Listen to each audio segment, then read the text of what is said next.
Olá, esse é um vídeo solicitado pela professora Ana Catarina Moure, da matéria de Biologia do Instituto Federal de Alagoas, campus Arapiraca.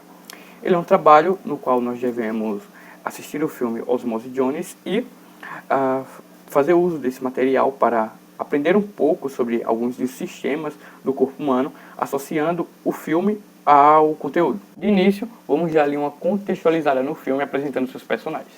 Bem, o primeiro personagem que a gente pode citar é Frank, já que é meio que nele que a história se passa, uma vez que a animação vai ser dentro do seu corpo. Frank é um homem que não possui ali hábitos saudáveis e possui hábitos de higiene muito duvidáveis, pois logo no início do filme ele acaba ingerindo um ovo que está ali coberto por saliva de macaco e que caiu no chão. Com isso, Frank acaba contraindo uma infecção. Essa infecção ela já aciona ali alguns glóbulos brancos presentes na saliva de Frank, que seriam ali os leucócitos salivares.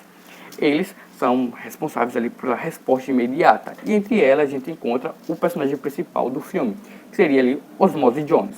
Pelo seu tempo de resposta, que foi imediata à infecção, ele poderia ser caracterizado como um neutrófilo, que seria ali um tipo de glóbulo branco que não distingue os seres ao qual vão fazer os agentes infecciosos, e ele age imediatamente após a infecção, fazendo assim a proteção do corpo. Bem, esse leucócito, esse glóbulo branco, que é o Osmose Jones, ele acaba embarcando numa aventura, indo atrás de um vírus, que é o antagonista do filme, que é Tranx. Os vírus, ao entrarem no corpo humano, eles tentam usurpar os mecanismos das células, assim podendo destruir ou se replicar junto a ela, dependendo do seu ciclo, mas pelo fato dele estar tentando destruir o corpo de Frank, acredito que o vírus Tranx seria ali um vírus que possuiria o ciclo lítico e destruição das células de Frank. Além disso, outro personagem que também adentra no corpo de Frank com o decorrer do filme é Drix, que seria ali um remédio tomado por Frank, e ele é representado por um robô. Isso é bastante interessante porque ele sendo representado por um robô dá essa ideia de artificialidade, ou seja, algo mais artificial, algo que foi ali intervenção, assim como os remédios. Os remédios, lógico, do nosso corpo, eles vão liberar alguns princípios ativos ali na corrente sanguínea, que vão chegar nos receptores e vão desencadear uma série de reações que podem ali ir contra aquela infecção, assim ajudando na cura da doença. Esses são os personagens principais e suas funções no corpo humano. Mas além deles, nós tínhamos alguns como os prefeitos, já que o corpo de Frank era como se fosse uma cidade, Tom e Charles. Tom era, assim, na sua reeleição, ele propunha ali algumas melhorias no corpo de Frank, enquanto Charles, que também ali estava concorrendo para a reeleição, ele era como segundo antagonista e também fazia coisas bastante ruins no corpo de Frank, podemos por assim dizer, na administração dessa cidade. Além disso, nós temos a filha de Frank, Shane, e a professora dele, que também foram personagens que participaram do filme. Dessa forma, a gente pode perceber que a história de Osmose Jones, ela se passa ali como uma resposta do nosso sistema imunológico a uma infecção viral. Mas como que esse sistema imunológico de fato funciona no nosso corpo? Bem, o sistema imunológico é o sistema responsável pela defesa do corpo. Ele vai fazer essa defesa a partir de dois sistemas. O primeiro, o sistema inato, e o sistema adaptativo. Vamos lá. O sistema inato, ele vai ter ali duas linhas de defesa. E ele apresenta ali uma resposta rápida para uma infecção. E ele também não distingue um agente infeccioso do outro, ou seja, pode ser um protozoário, uma bactéria, um vírus. Ele não vai distinguir isso, ele vai agir direto, de forma rápida, ali na infecção. Bem, a primeira linha seria ali uma barreira. A pele, a mucosa, os cílios, a área urogenital. Dessa forma, por exemplo, nós vamos ter aqui na pele a nosso tecido epitelial, que tem aquela característica de células justapostas, impedindo essa passagem desses agentes infecciosos. As mucosas também vão ter lá o muco, que vai impedir essa passagem, e as áreas urogenitais vão ter ali um pH baixo, ou seja, uma acidificação maior, que também busca barrar essa entrada desses micro-organismos infecciosos. A segunda linha de defesa, ela já é mais contra algumas células que vão agir, principalmente com ação ali de fagocitose, ou liberar algumas substâncias que vão matar esses micro-organismos. Entre elas nós podemos citar os neutrófilos, eosinófilo e macrófagos. Os dois primeiros são dois glóbulos brancos granulados que vão agir ali. O primeiro com ação de fagocitose, e o segundo com ação de liberar algumas substâncias que podem destruir alguns desses micro-organismos. Já o terceiro, ele é um ameboide, que vai realizar também a função de fagocitose nesses elementos. A terceira linha de defesa do sistema imunológico, ela diz respeito ao sistema adaptativo. Esse sistema ele vai possuir ali uma característica de ser mais lento. No entanto, ele vai conseguir distinguir um agente do outro, fazendo assim liberar um anticorpo que já é específico daquele antígeno, daquele micro-organismo, o que já vai acelerar o sistema de destruição dele. Bem, ele vai contar ali com 3 células, que são os linfócitos T, linfócito B e os plasmídeos.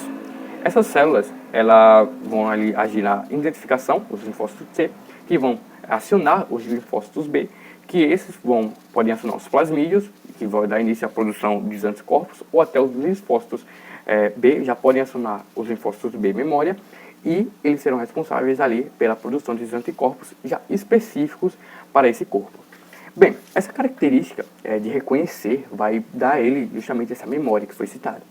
Essa memória faz com que, por exemplo, se você foi infectado por um agente infeccioso e posteriormente você foi infectado por um agente desse mesmo tipo, o seu corpo vai ter guardado essa memória do anticorpo específico para aquele antígeno e a sua resposta imunológica será mais rápida que da primeira vez, ou seja, você vai poder combater ali esse antígeno de uma maneira mais eficaz e mais rápida.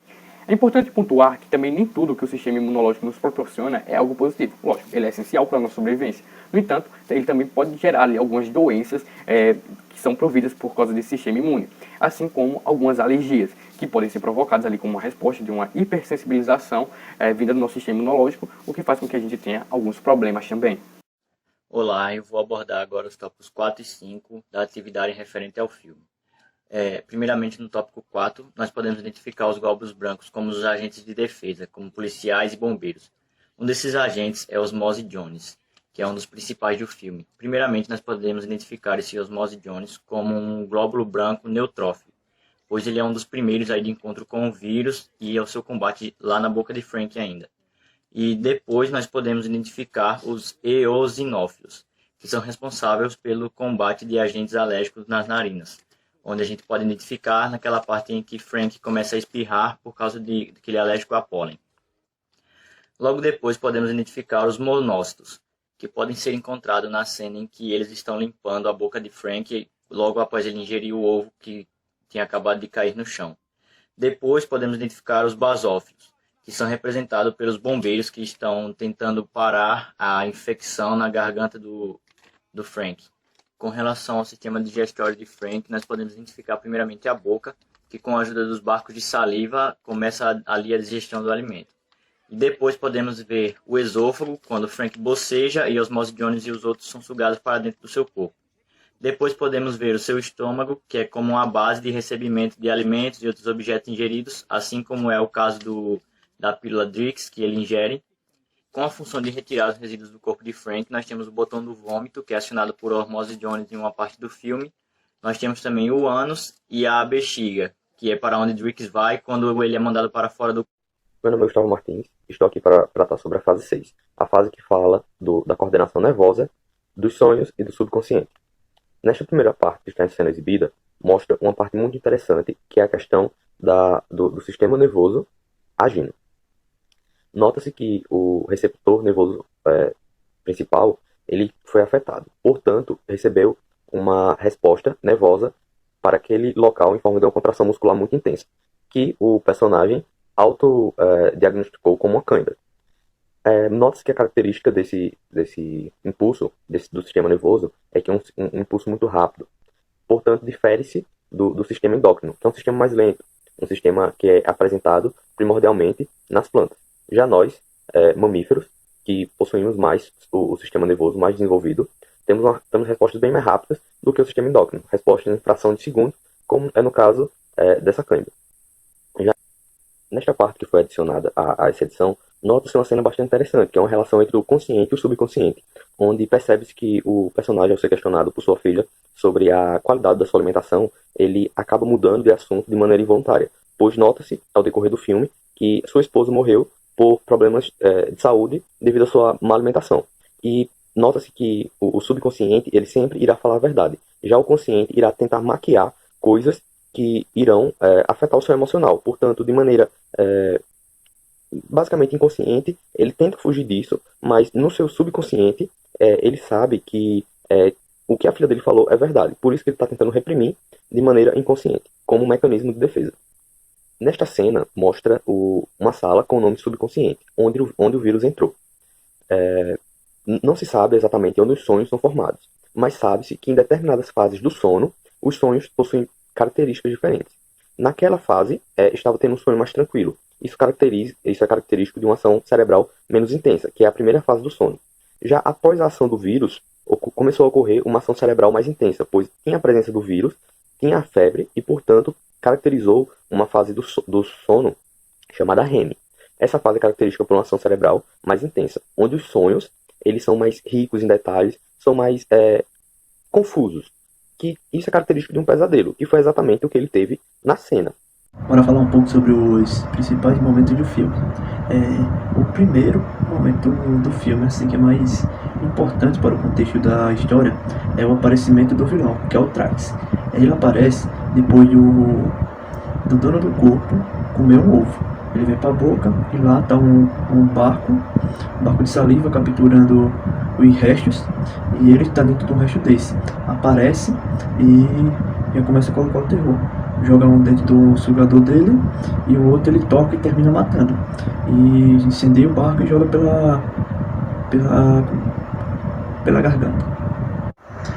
O segundo ponto importante do filme é onde Osmosis Jones, que é o principal personagem do filme, encontra Drix, que futuramente vai ser o seu parceiro para salvar o corpo.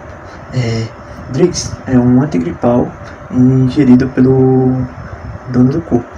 Chegou ao estômago e lá o Osmosis Jones foi recebê-lo. O terceiro fato mais importante do filme é o momento em que Osmosis Jones chega ao local da febre, no caso da garganta, mas Drix vai resolver o problema, por enquanto que Osmosis Jones fica olhando. Aí pergunta o chefe lá, que estava responsável por lá, e veio um barco de saliva lá no canto. E disse que foi uma coisa normal, mas o Osmosis Jones desconfia que isso não é normal de acontecer e vai dar uma olhada. Lá ele encontra um vírus em que está falando muito nervoso sobre Trax, que é o vilão do filme. Aí vem Drix e congela ele, acabando com as provas de Osmosis Jones. A quarta parte importante do filme é quando Osmosis Jones e Drix vai até o nariz, em que lá estão em cima da barragem de mucosa e vê os neurônios trabalhando para combater o pólen de entrar, pois o corpo é alérgico ao pólen.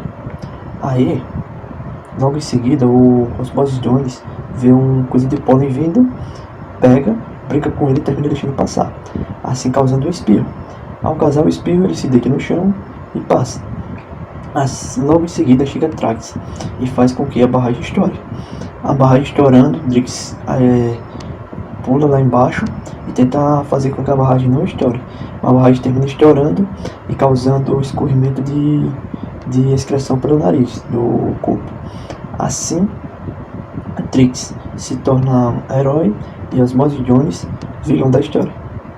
O quinto ponto mais importante do filme é quando Osmosis Jones e Drix entram em uma reunião dos vilões do filme, que é o Trax, em que lá descobre seus planos e causa uma confusão extrema, fazendo com que uma espinha estoure e caia na cara da professora da filha do Fred. Outra parte importante é quando o Trax ele executa o seu plano e pega a célula linear que controla a temperatura do corpo, assim desestabilizando o corpo e causando uma alta temperatura no corpo, fazendo com que a temperatura se eleve cada vez mais. A sexta parte mais importante do filme é após o Osmosis Jones ser despedido da polícia e o Drix ser mandado embora do corpo. O Drix já estava na bexiga, indo embora, quando o Osmosis Jones foi atrás dele para terminar a missão de salvar o corpo de Trax. Conta uma historinha muito bonita lá, o Osmosis Jones, e o Drix terminou voltando para terminar o serviço e salvar o corpo. Falar um pouco agora sobre os pontos que o filme Osmose Jones precisa melhorar. O principal ponto em que o filme Osmose Jones precisava melhorar é o fato do vírus se encontrar livre no organismo. Em prática, um vírus para estar vivo ele precisa de uma célula, pois é um parasita intracelular obrigatório, ou seja, precisa de uma célula para sobreviver. Outro ponto que precisa melhorar é que a febre no filme é mostrada como causada pelo vírus. Na cena que está passando aí atrás, que é um barco de saliva caindo pela garganta. Na prática, a febre é uma resposta inflamatória do nosso corpo.